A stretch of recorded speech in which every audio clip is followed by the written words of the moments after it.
everybody, thanks for joining me as we take a look at your weekend forecast for a holiday weekend here from October 10th to the 13th. And things are looking really good today, really good tomorrow, and then things start to trend towards wetter, which is good in some ways. We're definitely past peak in the mountains, although other places in southern Vermont still have some really good color. And even here in the mountains, we have some pretty good color. But I would say the last weekend was the last weekend of peak. But still, if you're driving through Vermont, still pretty amazing. We are probably going to lose a lot of leaves on Sunday and Monday with some rain and some wind. So we'll be headed straight towards stick season, which is beautiful in its own kind of way. But you probably got to be more of a person who lives here to enjoy stick season than someone who comes and travels here. But anyway, we are headed towards winter, and I know I haven't been around as much, but I'm planning definitely to be back in full force here as we head to fall and the winter with the forecast. So let's take a look at what's going on because we have some active weather really for the first time in quite some time.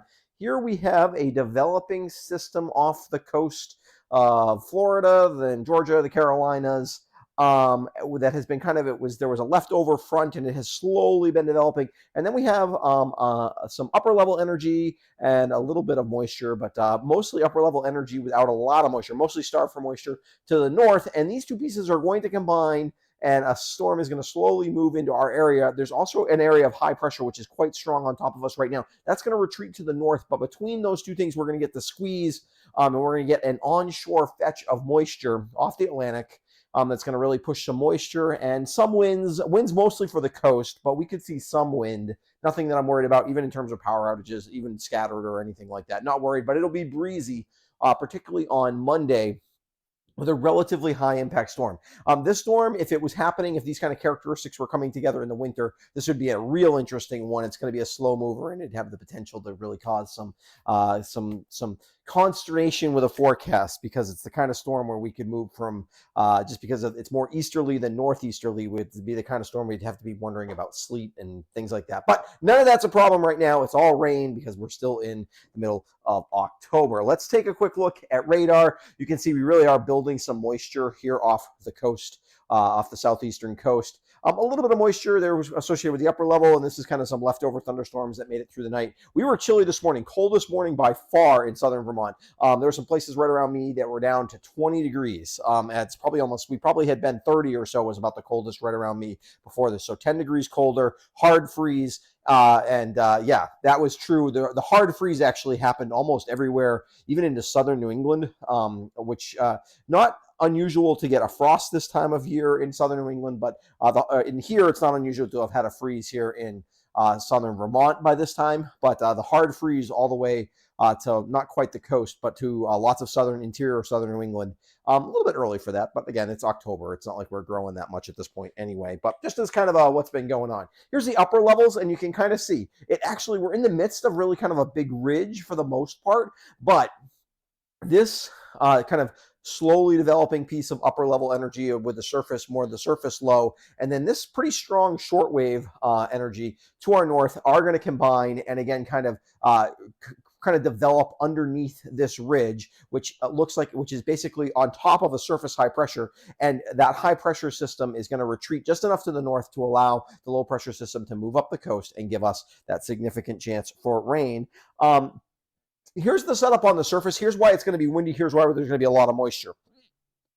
By Sunday overnight, which is when we're really starting to get into the moisture here in southern Vermont, the system is south of New Jersey. The system is not going to roll all the way up the coast. That's what makes this one a little bit tricky. It's basically going to stop and then meander southeast over the next couple of days. But this high pressure to the north is blocking its movement. But as it happens there, it squeezes.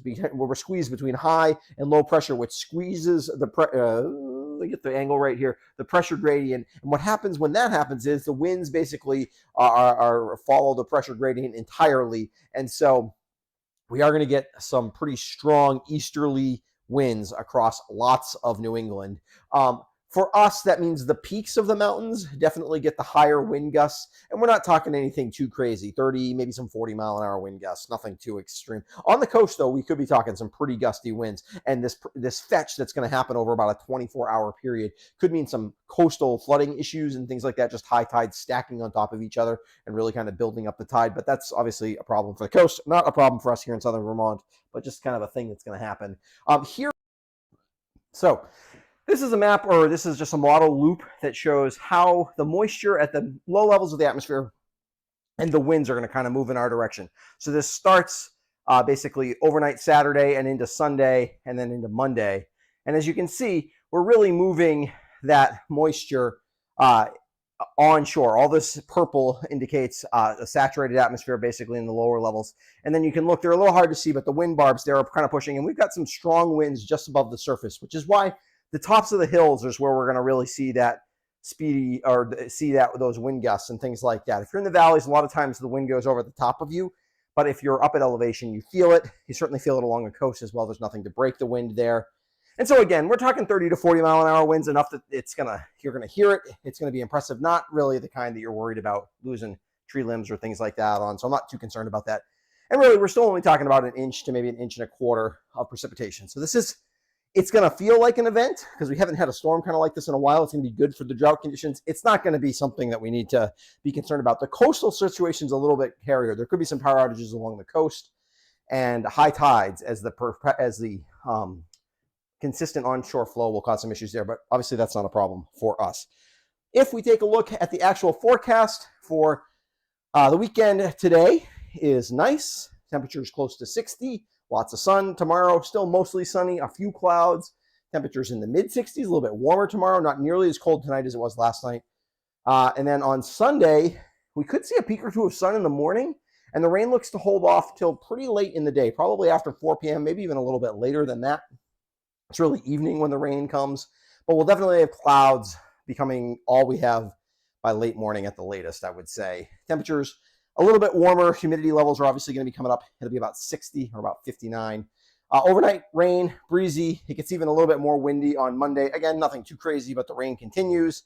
It won't be wall-to-wall heavy rain. This is going to be a light to moderate rain. Again, good drought-busting rain. And then we move towards more of a sprinkles and maybe just a leftover sprinkle or two on Tuesday before it really does start to dry out. We're still a little breezy overnight Monday, headed into Tuesday. Let's take a look at what that looks like.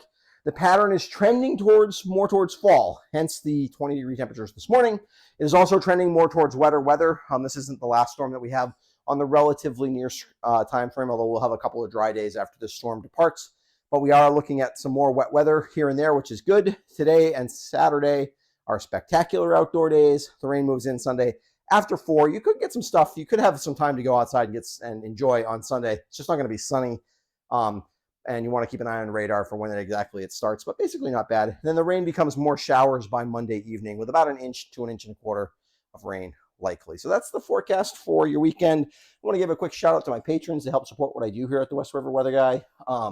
As I said, we're going to be going back towards more forecasts. The goal is to get you one on Monday morning and sometime with your work week forecast, and then on Friday to have your weekend forecast for you.